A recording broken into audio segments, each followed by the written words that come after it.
What's going on, everyone? This is Devahntau Colonel, and I'm here today with Mr. Scott of New York Life. New York Life. So Scott has been in the industry for 20 years. 20 years. So the man knows a thing or two about what he's doing. So Scott, really quickly, go ahead and break down what it is that you do for the average person, the average client that you take on. Usually my average client is I just sit down with either married couples, individuals, business owners, and basically do what's called a fact finder, find out what they're doing in the financial world for themselves. I also help in of course, New York Life, help on the life insurance, the disability and long-term care insurance side. And I help them put together a plan to help them as they're building their business up, building their career up, help them prepare for retirement. Help them build, for college planning, any events, life events that happen in their lifetime. Awesome. And so with who you're with, I've talked to a couple of financial planners, and they've been very wary of doing interviews. How is is the reason why you and your company, you guys are a little bit more lenient on that? What's the reason that you were able to say, oh yeah, sure, let's do an interview? Well, again, it's my company I represent is New York Life. We've been around since 1845, 172 years. We are the strongest financial ratings in the industry. We're very highly rated, very successful company. We're a mutual company, which is very unique, and that the policy owners are actually the owners of the company. We don't have to answer to Wall Street. We don't have to worry about our stock price or anything. So we're really working for our policy owners and to improve their bottom line. So basically when I'm representing my clients, they're basically owners of the company. Huh. So you guys, this company is nowhere on the New York Stock Exchange. Right. I can't tell you how great New York Life is, or if you watch this, say, well, I'm going to go on E-Trade and buy 100 shares of New York Life. You can look all you want, but you will not find them being publicly traded. We are a private company owned by our policyholders. That's super interesting. Yeah, wow. It's been, used to be in the days when it started 300 years, and insurance started 300 years ago, they were all mutual companies. And basically we had a break in the late 90s, early 2000s, where some companies, what we call demutualized, the big guns, the Prudentials, the Metropolitans, we were one of them.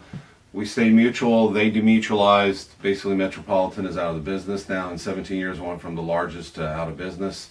So it just shows what happens when you make some financial decisions that can really hurt you. For sure, for sure. Yeah. So Scott, you personally, let's kind of go into you a little bit. How did Scott get involved? Take me back to Scott early days growing up. What was that like for you? What would you say your home life was like? Just basic middle class bringing up. I attended University of South Florida. I was a finance major. Was debating on where I wanted to go with my finance degree. Actually, I decided to be a pro golfer. Wow, how'd that go? Well, I'm selling insurance right now, so I guess it didn't. But it was fun. You were a couple of swings off. Yes, exactly. Just a couple. Very close, but enjoyed that, and then I parlayed that and trying to figure out with my finance degree what would best suit me. I met a lot of people through golf, professional businessmen, a lot of couples and things, and they were my market when I first started out. So it worked out perfectly, and New York Life was the perfect fit for me. Awesome. So which came first, the New York Life and then the golf? Did you pick up golfing as a result of New York Life? No, golf was before. That was my dream, is to be a professional golfer, to stay out on tour, and but I had a degree. I had something to fall back on, just like anything. It's you have intentions or dreams, and sometimes they work out, sometimes they don't. But at least I got to try it, so and you still got plenty of benefit from the golf. Like some of those people became clients. That's what all kinds of, like you said, business people do that. So that's it was just a win-win for you. Yes, it was. Awesome. So, young Scott, what did you always like numbers as a kid? Like, what was that like coming up? Were you the AB student or? Yeah, I was a pretty good student. I guess didn't like a typical, like I see with my son and boys. Smart enough to get by, did what I needed to do, and still enjoyed it. So maybe like Athletes. Straight B student? Yeah, I got some A too, but math I did like. That was one subject that was, I always joke about people when I like finance. I do see numbers. I don't, words and artistic. My wife has that side. I don't have an artistic side, but when it comes to numbers and stuff, I can look at things and I see very clearly. You see magic in numbers. I do. So now that's so interesting because my girlfriend, she's the math person, right, and I'm the creative person. I like to do videos and all that. She likes to draw and all that, but she's all over the numbers, and you have that dynamic too. Right. That's so interesting how those two different. I wonder if two math people could be like. It'd be tough. It'd be different. So again, like I said, my wife is more the artistic, and my son's got a blend, but he's got a lot of the artistic stuff. I can't see it. She can describe things. I just don't see it. But they try to bring you something creative. You're like, that is awesome. Yeah, I can tell if I darling. see it. Yeah, if I see it, I can tell you. But if they're describing it, can't see what they're describing until I see it out in the real world. So coming up, going into the middle school world, high school, did you have any particular leanings there? Did you have any crowds that were kind of your circle? Like, what was your place in those areas? Basically, growing back up, dating myself, but growing up in the 70s and early 80s when I got out of high school, I was an athlete. Loved basketball, baseball, all the sports. I was very good at all the sports. So everything. Back then, there was no video games or anything to get into, so as a boy, the second I got to go outside, I was playing sports. Whatever, if it had a ball, a stick, or anything, I was playing it. So I was an athlete, and that's all I wanted to do, is really just to be a boy, just go out and play sports. I loved it. And then that manifested continuing more into the golf and then trying that out. Yeah, it was the first sport I ever played that I wasn't great at the second I picked it up. So you went towards the thing that challenged you more. And it ended up that way, yeah. It was just when we moved to Florida, I had the opportunity to play golf first time. Even though I grew up in Texas, there were golf courses, but my dad really didn't play a lot of golf, so when I wasn't around a golf course, so didn't have that opportunity. Moved to Florida, there was a golf course literally right down the street from me that I could walk to, and suddenly it was available to me. So that changed. So you ended up saying, oh, this is something new. Let me go ahead and try this. I'm pretty good at these other things. Let me take the swing at there. And then So would you say your kind of desire to maybe go a little bit pro with it, did that come from golfing with some great people and saying, man, I want to beat that guy and try this? Like, were you competitive? Very competitive on the high school team and college, but played against a lot of great players and just thought I could match up to them, and for a while there I could for a while, and just like anything or any career, it got to where it became a job, and it wasn't as fun as it used to be, and it was time to move on in life, that you knew had to go out and start something new. For sure. So what's it called? Senior Scott moving into getting ready to go into college. What does that look like? What's kind of the process you're going through? You're competitive, you're athletic, you like numbers, you like numbers, and what is high school Scott looking at going for college? Wow, back then, that was a long time ago. I was just looking to go through, just go to college. I guess I just did the process of what you're supposed to do. I guess you go to high school, the next stage is you go to college. Right. Unfortunately, at that time, my parents were going through a divorce, so there was some things on that, but that was the next stage. I just never really questioned in life. You went from high school, then you go to college, and then you find a job, and then you move on. So I just kind of... Were you leaning into the financial industry, or what was... Yes, probably. It was probably the thing that interested me the most. I didn't... I did not like. I loved history. That was probably my favorite subject, but I knew there was not really a very big career in history. Yeah, that's like a. So, and then I had my dad saying, in life you need to have this and this, and you just kind of go what your parents tell you. And finance seemed to be that, and economics. So then minor in economics. Those were subjects that just interest me. So I guess I just gravitated to what interested me. Yeah, I mean. That's really cool. I mean, it's good that you weren't like some avid history learner, because like you said, I mean, there are some people that they get lucky and they can end up on your National Geographics and things like that, but really not everybody can. I mean, but finance, that's something that it's always going to be a thing that people need. Right. And so it was definitely one of the, I guess, broadly assured things that you could get into. Right. It was something I was good at, and again, just I knew I could always fall back on that if other things that I wanted to do didn't happen. Right. So you've been in this field for 20 years, which easily puts you going through 2 recessions. Correct. How did you, in this company, navigate through that? What were some different dynamics that you experienced as far as when things were good, this was their track, and then it was super obvious when things got down here? Well, it is. It's with the economy. You can look at it over the United States. We've been around 260 years. England's had the economic thing for 300-400 years.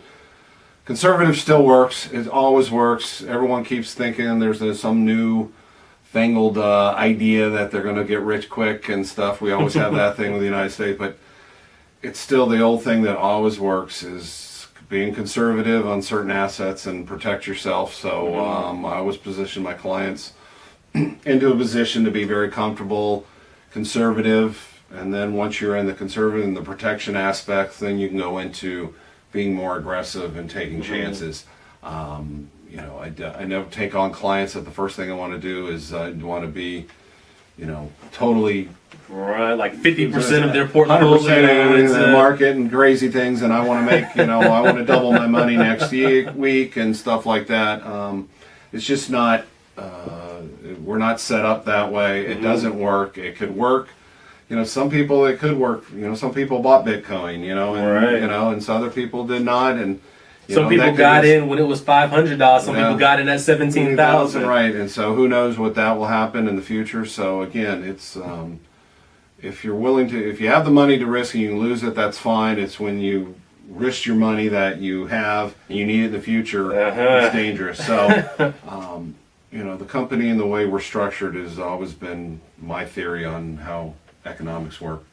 Nice. Yeah. So how have you been able to utilize things as things have developed within the past 20 years? Because in that time, you've seen the come-on of the internet coming in, correct, the development of that, the start of Google and all of its mechanisms, social medias and 05s through 08s, and then the explosions that happened with those in 12. How have those things played a difference in the financial world? It's been huge. Unfortunately, I'm still kind of a dinosaur on that stuff. I'm trying to learn it. We're going into high-end computer stuff. Nowadays, it's great to do electronic applications. You just talk to someone on the phone, fill it out, send it to them, they sign it back. Those are big technology things that have been approved in the States. Of course, that's the problem, is going through the States to get these approved. Right. It's a slow process. Is this signature justified and stuff like that? But that's really helping. We're just trying to... The new generation and all this is instant gratification, I guess, in a sense that, hey, doing that, I'm learning. People my age, when they call, and they do call, and they don't text and stuff, and I have a day or two to get back with them, but, a millennial texts me or something, and I didn't answer them in 3 seconds. It's like, where are you? Where did you go? And, why aren't you responding to me? It's like, well, I'm sorry, I'm just not programmed that way. I'll get to you as fast as possible. But different vehicles out there. You just have to work with what you can and learn it and just go through the process. Yeah, for sure. So going forward, right now, what's something that excites you? What's something that you're just obsessed with? Not related to financial industry, not related to anything, or just something out there that you're just like, man, this is so cool. I'm so into this right now. Wow, that's a good question. Right now, the process is just we have my wife and I have one son. He's a sophomore in college. My goal right now is just get him through college. That's the thing. He's doing really well and doing great. So that's kind of my focus, is to make sure that he's taken care of and doing that. out there in the world, it's just a few things. Just like something crazy, like your favorite slime that's on right now, or some show that you saw, or some anything like. Just like I said, just coming up. My wife and I were celebrating our 25th wedding anniversary this year. Oh, congratulations! Thank you. We're doing a transatlantic cruise next week. Ooh, and very nice. Going from Lauderdale to London, so we're looking forward to that. I think that's pretty high on the list for this year, and take care of us. So. Is that one of those bucket list things there? Like, yeah, I guess we've done a lot of cruising. We just haven't done a transatlantic yet, or found the time. The problem is it's gone for 3 weeks, but trying to work it in where I can pull that off. A little planning that I've been doing, and still have time to do it. But we're going to give it a shot and see how it goes, and see what happens. What are 3 things or 3 subjects or people that absolutely have your attention right now, to where when this comes up, it's you go, oh, what's going on with this right here? I think the more focus is that I've been really doing in my practice is retirement planning. It's just with the baby boomers, there's 10,000 baby boomers every day turning 65. Wow! And we'll do that for the next 15 more years. So there's going to be a ton. So. Really excited about that and focusing on that. I'm the last year of the baby boomers, so when I turn 65, I'm the last of them.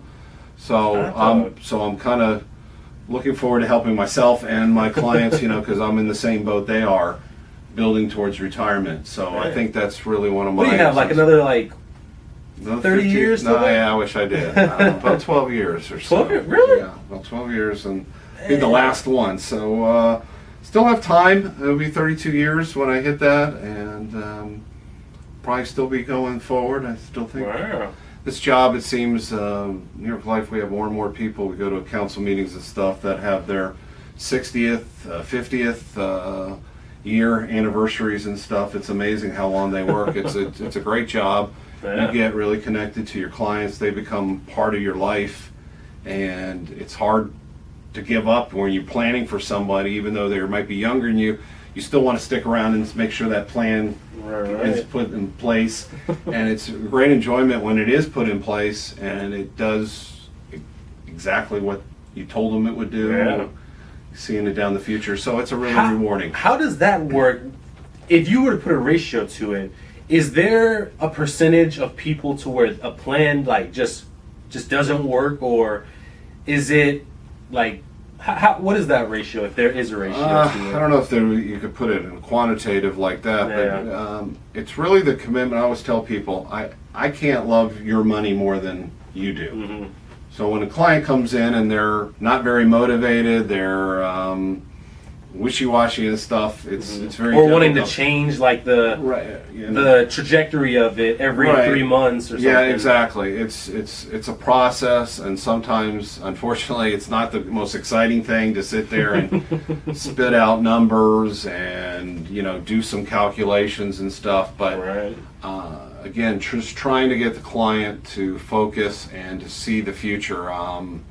Another thing to try to bring them back in is reality, in a sense. Mm-hmm. Everyone's thinking, well, how much are you going to make in the market? Well, I'm going to make 20% every year. No, you're not going to make 20% in the market every year. You have Averages are what, around maybe 3 to 6%? That's about right. 6% maybe is a great return if you could average that, because there's ups and downs. The problem is everything's going up, and then all of a sudden the 15-20% correct, like we're going through right now. Suddenly the numbers change. So you have to be realistic. You have to be just focused on the task at hand. Here's our goal, and again, the old saying, it's not a sprint, it's a marathon. Mm-hmm. You got to be ready to run. You can't just sit there and say, I just sprinted and now I'm done. No, you got to keep going around the track. Do you all ever, or rather, how frequently, should I say, is it that you guys come upon somebody, a possible client, and you have to say, look, we just can't do that. We have to either turn you away, or you have to kind of meet us in the middle at, this is what we can do for you? Well, it just depends. Again, one of the nice things about my job is, I get to select my clients, and the clients then again get to select me as their advisor. I mean, it's up to them. They have to like me, and hopefully they do, and trust me. I mean, that's the most important thing if you're going to have an advisor. Absolutely. You're going to give money to them, so you have to do that. So, there's been, in 20 years, to be honest, I mean, I've had a few clients that just didn't see eye to eye, and I tried to help them, and they reluctantly would not listen to my advice. I had to tell them, I can't help you. I'm sorry, I can't do that. Absolutely. Other ones that come around and sit there and at first were reluctant, and then they it's a trust issue. You walk in the door, you're not going to know me from Adam. From when we first sit down, you have to know, and I get to have to know you. See what your goals. Exactly, it's a relationship that we try to build. I'm always trying to keep up with them, finding out what's changing in their life and things to address, because let's say a young married couple come in, they're both 28 years old, they're 28 and all they're worried about, most people can only think about 1 week in advance. That's all they can do to handle everything that's going on in their lives. I'm looking at them and I see them as a 48-year-old couple. I see them as a 68-year-old couple. So while they're thinking about, hey, I just hope I get paid this week, I'm looking at, well, they're going to have the raise, and this person is really sharp. They're probably going to be, they may be in 5, 10, 15 years, they might be president of this company. I have to look at them very far out, and I tell them, you don't need to worry about that. No. You need to worry about today, but I'm going to prep you that when that day comes, you're going to be ready for that day. So I guess in closing everything up, what is a question that you would have for any potential viewer? So, and an idea of this audience might be, it's going to be people who are sort of peers to me, so people around my age, maybe the other business owners in the Brandon area. What's something that you would like to know from them that you would like them to respond to, maybe in the comments or anything that may come in? It's a good question. You need to plan. I mean, I was amazed how business owners, especially business owners, they're very successful at what they do, but they're so focused on what they do. You have this assumption that they know a lot of things when they really just know what they do, and you need some help, and you need other people and other advisors and other professionals around you, so you can focus on what you do best. For certain. So you can make it to the next level. I see a lot of people that are incredibly business savvy. They do really good, but when it comes to planning down the road, they find themselves driving into a ditch. It's not a good situation. Right. 1 year they're making $80K, $125K. They've got all this extra stuff, planning out all these different things, but their retirement is sitting at $80,000 for when they're 65. Right. They're just not doing it right, and just need some help. Yeah. And then one of the next people, actually, did I bring it in here? I did not. But so one of my next interviews is with a person in the comic book industry. Okay. Actually, no. My next one after you is actually a gentleman who he's starting up a basketball training center. Oh, neat. And so he's got a couple clients right now. What is a question that you would like for me to pose to him to answer on your behalf? I always tell business owners it's really simple. You're starting your own business. What's your exit strategy? Okay. People always think about, I got to make $1 to survive. Well, you got to have an exit strategy. There's going to be a point where you're going to, unfortunately, hopefully, you live a long time, you're going to retire. So you're going to do that. You need to have an exit strategy. So the question is I've had business owners, I've heard stories where somebody walks in the door and they have a checkbook and they say, I want to buy your business. They said, I'm going to write you a check for $4 million, and they say, well, no, my company's worth 10 times. One more time, Scott. Go ahead and ask. His name is Alex, and go ahead and ask him the question. Hey, Alex, if you're starting your own business, my first question to you is, what's your exit strategy? When you want to get out of the business, how are you going to get out of this business? Perfect. Okay. All right. Awesome. Well, shoot, Scott. That was awesome, my man. Thank you. Yes, Appreciate sir. it.